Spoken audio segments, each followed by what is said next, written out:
Are we simply going to wait? What if he never wakes up? Are those frilled collars stuffed in your ears? If the Watcher's mumblings are right, then Aethys is marching on Ukaizo. We have to move. He's seizing power from the very gods who betrayed him, destroying the wheel to make sure they never come back. It's a coup, and we have to muster the strength to stop it. The unraveling of Kohopa from Tangaloa is our greatest test from the gods, I say. We must live to deserve the world they make for us.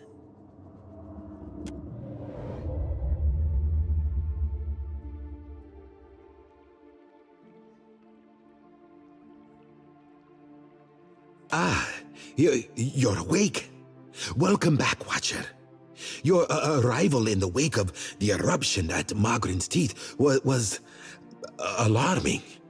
You shared a great deal while you were asleep. We aren't sure what to make of it. You know, every time you come back from the dead, it's a little less exciting. You gotta space it out more. Join our talks, I say. Rational discussion will gust away the ominous smoke rising from Ashen Maw. The Deadfire is no stranger to cataclysm. We can survive by cleaving to a shared purpose, a greater good, Akira. For what else did the gods place us here? We who have ships and resources enough to make a difference. What we need is brass. Rawatai has ships and cannons aplenty, but the only way I'm sending them is if...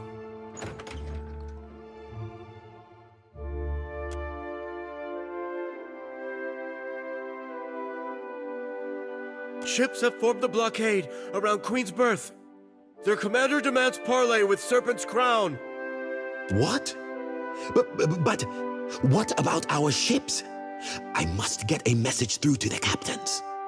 For what do our enemies paint a target on their hull?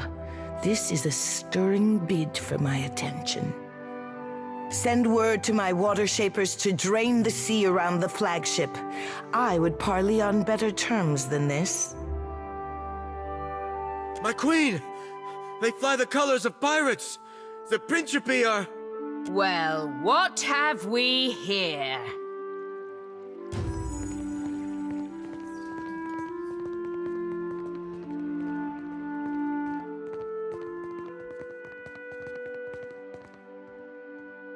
Forgive me, lovesome, but it looks like you're having a party. A rather fine one to which you didn't invite me. You painted vagrants are a plague on my tribes. Why should I not hang you from the walls of my garden? You should be asking yourself how they got in here in the first place. Oh, I do love when they squabble. But I'm here for neither pleasantries nor entertainment. We've bigger fish to fry. Or should I say gods? Now everyone just calm down. I promise we won't fire on you at this time. Unless firstly provoked. That is, until once we've safely absconded from the city back to the high seas. Then all bets are off again. Aye? Yes, well, if you have a point, pirate, I suggest you reach it quickly. We're supposed to take a bunch of pirates at their word? Right you are. However, I'm here because I've got questions, ones that can't wait. And the Lovesome Watcher's the only one likely to answer them nicely.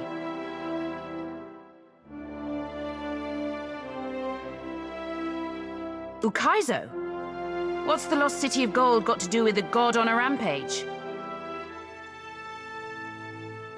Well, fuck if that doesn't put things into perspective.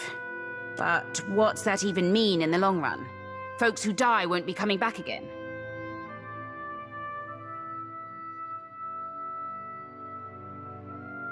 This is all dark and foreboding sounding. But what's it mean for my soul? I mean, I like the idea of pirating throughout the Great Beyond as much as the next gal. But if, say, I got no awareness after I die, does it even matter what happens? Ak, Of course you have no interest past that of your eyes and your stomach. Let us speak now of what can be done. Must be done. Watcher, you know best of all of us what our options are.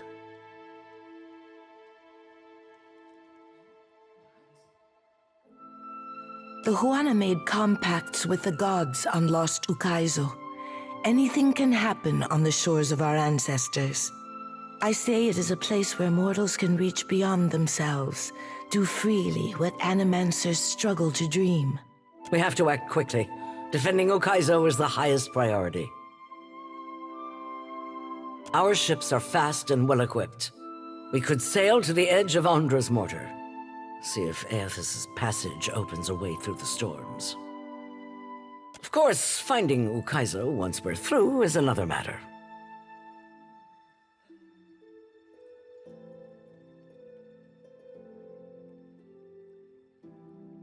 That's so. You just might be able to save us. We speak of collectively sailing for Andra's mortar, but this crown will not support any plan that involves a single outsider ship landing on the shores of Ukaizo. It is for this moment that the gods test me. Anyone who seeks to cross Andra's mortar will learn that the gates of Ukaizo are the end of compromise with the Huana.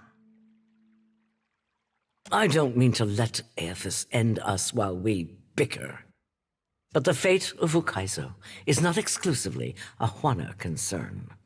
I think I'm getting the gist of it now. While these witless princocks go at each other's throats, we Principi will cut through the storms and plunder the City of Gold.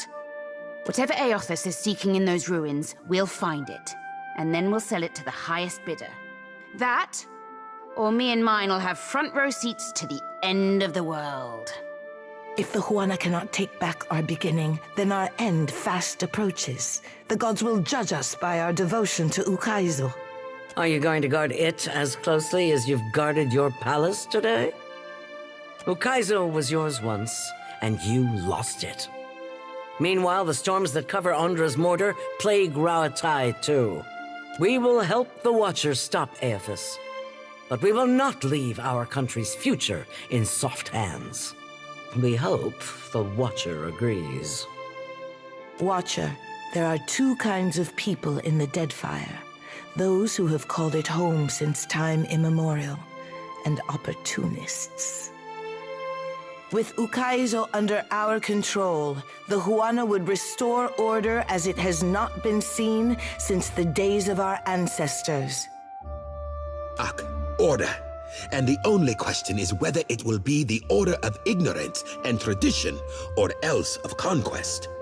The secrets to be found in Ukaizo could elevate us all beyond the telling. I will not relinquish that dream so easily.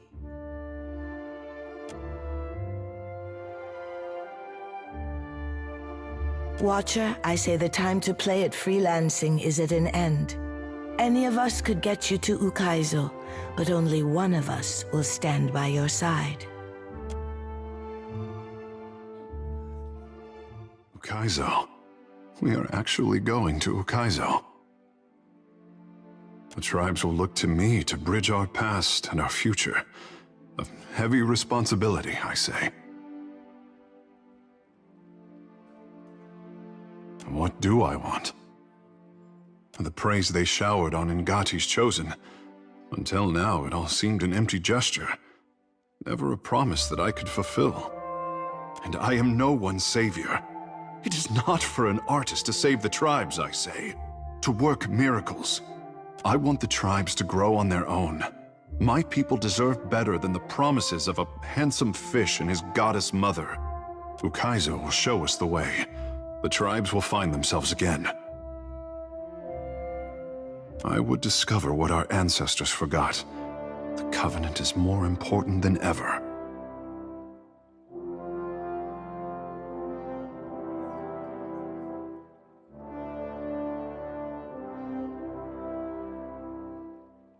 I will give it thought.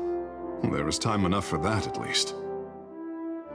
Ukaizo should be the discovery of our lifetime. With the trading companies and the Principe ready to descend on each other, I wish the island had kept its secrets a while longer.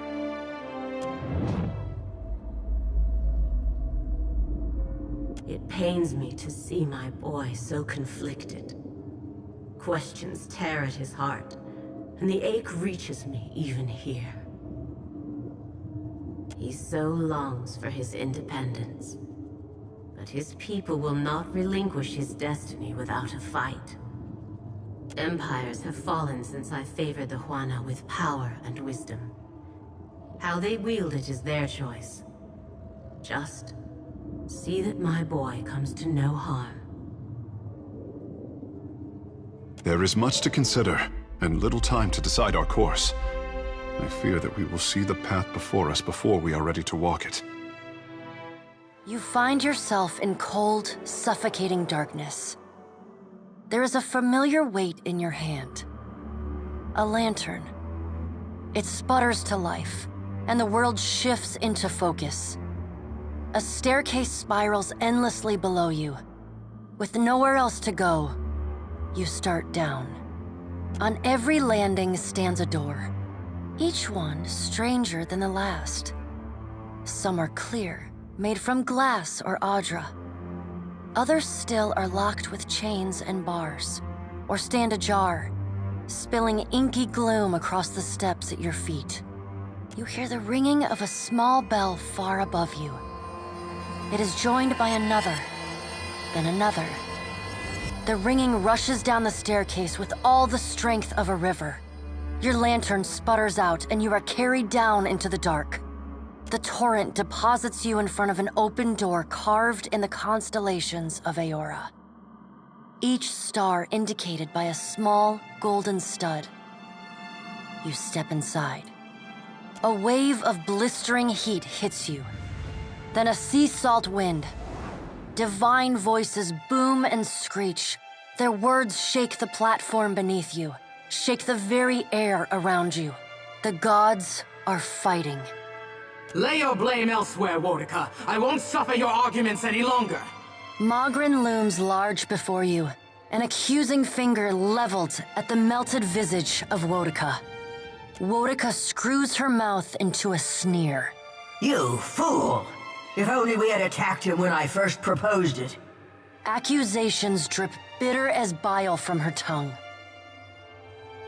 You have found us engaged in a spirited discussion. The Pallid Knight says. The Pallid Knight looks down at you, a frown etched deep in her otherwise statue-still features. I am afraid we are not at our best. The Watchers returned. Perhaps we should hear what he has to say. Helia's birds chatter anxiously among themselves. Wal's many eyes alight on each god in turn. We make little enough progress on our own, they say, a wry smile contorting their alien features. We try, but agreement eludes us. Andra's storm-dark eyes swivel to meet yours. Is there nothing we can do? Helia asks. Mogren glances at the Pallid Knight from the corner of her eye. After a thoughtful pause, she speaks. The time has come for us to seize the power we have long left untouched and absorb our scattered children. Mogren says. Andra nods, her lure bobbing bright. Terrible though it would be, perhaps you are right. I did, and I was scolded like a child for my terrible audacity. A curl of steam rises from her nose. The Pallid Knight looks on, impassive. Should we be killed, we may possess the bodies of our godlike children. Or should we face a force too powerful to stand against, we can absorb their souls, granting us additional strength. Helia's wayward daughter and Andra's precious son, yes, they would die. Them and thousands of others. The Pallid Knight speaks with the chilly temperance, possessed only by the god of death. We are your gods, forged of thousands upon thousands of willing souls sacrificed on the altar of progress. Yes, our good is greater. But the time for that plan has long passed us by. The Pallid Knight says, Are we to keep nothing for ourselves? Not a single secret retained? Not a solitary mystery? Wal demands, their voices steadily rising. Mogren elbows one of Wal's floating eyes away. Aethys will lay bare our every secret soon enough. What is one or two revealed now? But we get ahead of ourselves. First, the Watcher must get to Ukaizo, and that will be a trial all its own. Mogren says. Mogren smiles. And more are yet to come. The Guardian of Ukaizo has stood watch over that place for millennia. It will not stand aside, not even for Bareth's herald. Andra says. Helia, who had been lost in quiet, anxious conversation with her birds, breaks in. It yet lives. Of course. Our progenitors crafted it. Mogren says. A pair of Helia's finches come to join Wal's floating eye. They hover just out of Mogren's reach and swoop in to poke her when she's not looking. And the Watcher will be forced to reckon with it if he wishes to confront Aethys. Mogren says.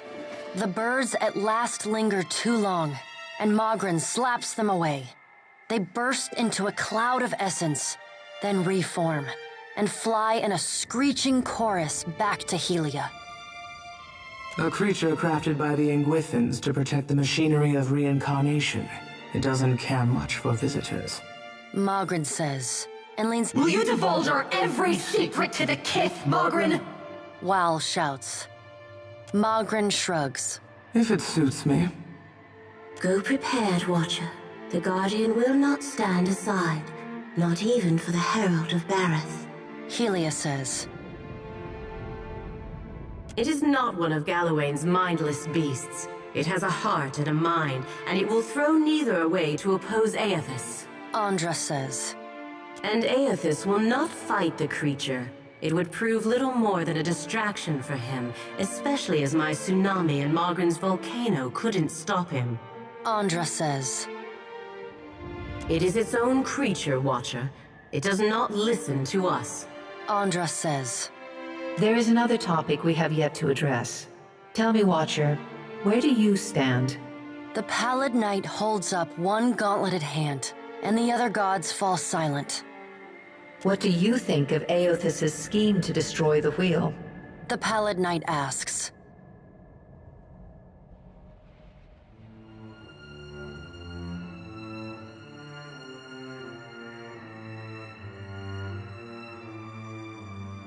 The Pallid Knight spreads wide her hands.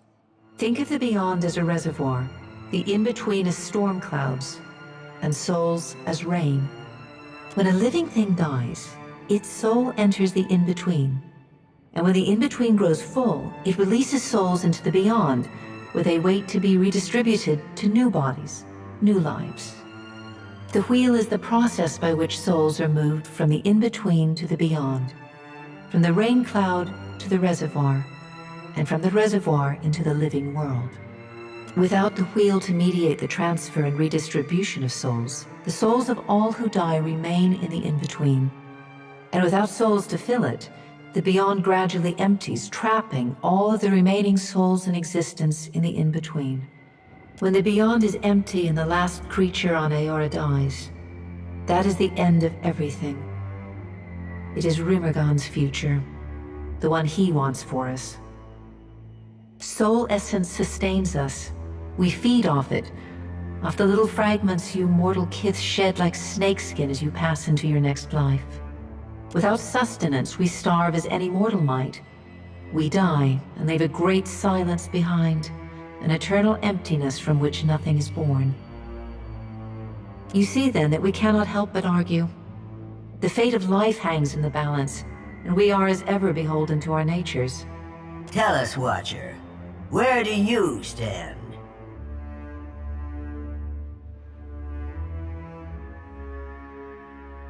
And so many will suffer needlessly for it. Andra says. It will have a few generations at most before the beyond is vacant of souls, and adaptability is your greatest strength. The Pallid Knight says. Aethys believes you will succeed, An uncaring god would not have that faith. The Pallid Knight knits her fingers together and regards you. You would take his side? He destroys your wheel! Wodika shouts. The Pallid Knight turns unblinking eyes on Wodika. Put aside your childish notion of sides and open your eyes. You are made blind by your rage. Aethys loves the mortals more than any of us. He has always been their greatest champion. Magrin says. He believes Kith will rise to his challenge. I am not so sure, but I look forward to watching them try. Magrin says. He found our blind spot and exploited it admirably. By the time we even had a hint of what it was he intended, it was already too late to stop him. Magrin says. If we still had our bodies, we could oppose him. Wodika balls her bony hands into fists and glares long at Andra. Do not lay your blame on me. We set them aside after I killed Abaddon, it is true, but you did not fight the decision then. Andra says. She turns her back on Wodika then, and looks instead to the Pallid Knight. What if Aethys is right, and Kith succeed in rebuilding the wheel? What then? Andra asks. Wal's many eyes bounce and blink in quiet delight. That would be quite amusing indeed. And what if they fail? Helia asks. Then they die. And so do we. Andra says. We have to help them. Helia's voice rises, near to panic. Wodika drives her fist into her hand. Help them! We should finally bring them to heel! The Pallid Knight raises a hand and stares at Wodika until she falls silent. Watcher, Aethys yet values your counsel. The Pallid Knight says. The Pallid Knight's eyes bore into yours. An impassioned plea from the Hound of Aethys may still temper his actions. Confront him at Ukaizo. Never have I known Aethys to converse with a mortal as he does with you. Your opinions must matter to him a great deal. The Pallid Knight's stern countenance softens. Time moves swiftly away from us now. The Pallid Knight spreads her hands before her. Go, Watcher. The Pallid Knight says. Do what you must. The edges of your vision begin to dim. Like a sun setting, twilight encroaches on your mind. You will not fail. The Pallid Knight says. The Pallid Knight conjures a blinding white light in her palm that swiftly grows to engulf the room. Then, the crack of thunder rends the air, and you feel the floor drop out beneath you. You come to flat on your back, staring at an all too familiar ceiling. Alone, once again. I know that look. I'm still trying to make sense of it. To think that Aethys would destroy the wheel. Meanwhile, the gods squabble over what to do next. They're no better than the scheming authorities here.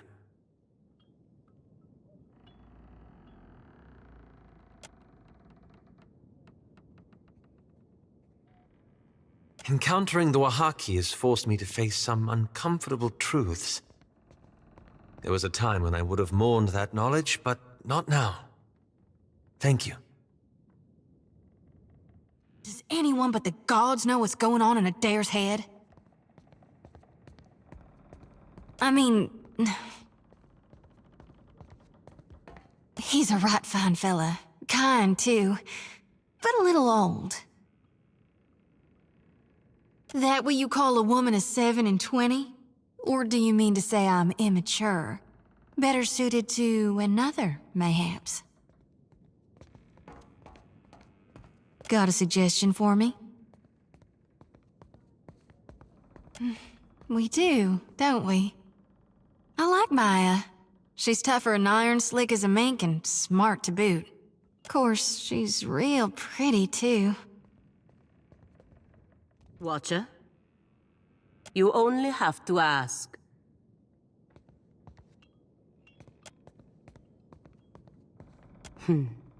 I have to give Aethys credit. He is the only one of his kind to see how corrupt and self-serving the gods are. Even better, his plan, mad as it is, must be sending the rest of his kind into a fit. Their days are numbered, and there is nothing they can do to stop what is coming.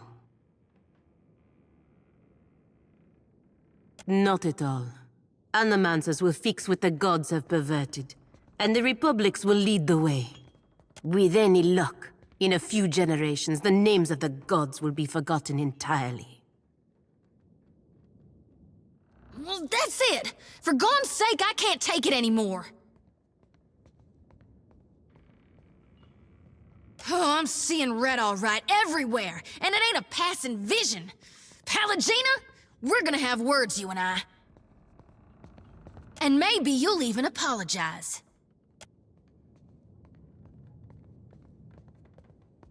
Little woman making a big noise. When someone takes that tone with me, what follows is not conversation. In the Republics, no one would bat an eye if I cut you from gut to gullet and left you holding your innards in a ditch. You can throw your threats around in an attempt to avoid this, but it won't work. I want the air cleared, at last and for good. The problem is, this featherhead doesn't know when to stop squawking obscenities about the gods, Watcher. I've been turning a deaf ear for too long, disgracing both myself and my god, ignoring the no-good, sour-sounding, moronic blasphemy that spews out of her mouth. Fair Blanca. Another frail-faithed priest has come to mumble tearful protestations because I don't see the world with their blind eyes. I'm sure this will be as fresh as a pasture full of cow droppings. I'm working my way down from active disdain to slight regard. I'd prefer to give the lot of them as little of my time as possible. The more she disparages the gods, the more she tempts ruination on her very soul. I can't just let that happen. Besides, her arrogance irritates me. Of course you see it as arrogance. You surround yourself with believers. The very idea of disbelief offends you. And little girl, you have no idea what it is like to grow up being godlike. So do not presume to know what it means about my soul or my life. That's why I asked you what it was like. But instead of ever telling me anything, you just give me insults or a cold shoulder. In this, it's her or me, Watcher.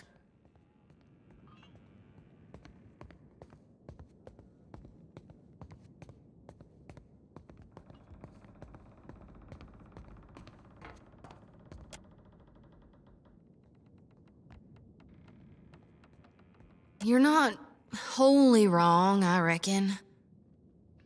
If after all you've seen, Watcher, you really believe that we're both right, you're an even bigger fool than this one. Anyway, I'm not the one who got upset. I'd just as soon get on with more important things. Guess that leaves me to apologize. I'm sorry, there I said it. But don't think it'll happen again. So, it's to be Ukaizo. The last great arena of this contest. If you believe that sort of thing. Planting a flag in the sands of Ukaizo is a great way to hang a target on your back. I just want to know that we're doing this for the right reason. So far, I'm unconvinced. Until I see Ukaizo for myself, it's a bedtime story. Let the poets hang their hopes on a dream. Rawatai's navy should be better than this. Ukaizo has fooled everyone into sacrificing and compromising for the ultimate prize of, what? Getting there first? Even if we succeed, not everyone's gonna make it back to sing the tale of lost Ukaizo. Ukaizo isn't a fortress in the path of shipping lanes. We don't even know if this mythical island has any defensive value. When this campaign is spread across razor-thin margins, how does the company plan on sustaining a garrison half the world away in uncharted seas? All the powers imagine that Ukaizo is a symbol for control, and they're willing to bet everything that they're right. If only to prove them all wrong at once. Thanks for letting me squawk in your ear like a Shiza after too much shark meat. I needed that.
You, friend, you will let me from this cage, yes?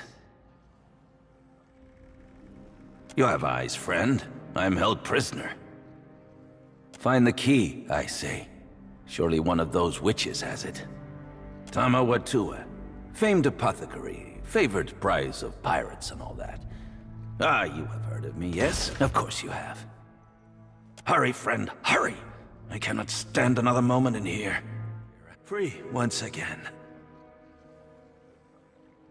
Bad luck, eh?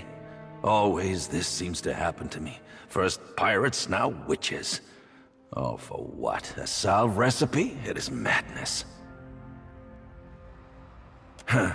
What potion requires bat bile, cat blood, and dandelion fluff? Even I'm not crazy enough to touch it, I say. Ikira, who do you think collected those ingredients for the witches? Me, Tamawatua. They are mine as much as anyone's, I say. I will take some time to study this island, I think. Strange things grow among its weeds, and they will need names. And if you need supplies before you go, Tama will sell you what he can find. Akira. You take a look, eh?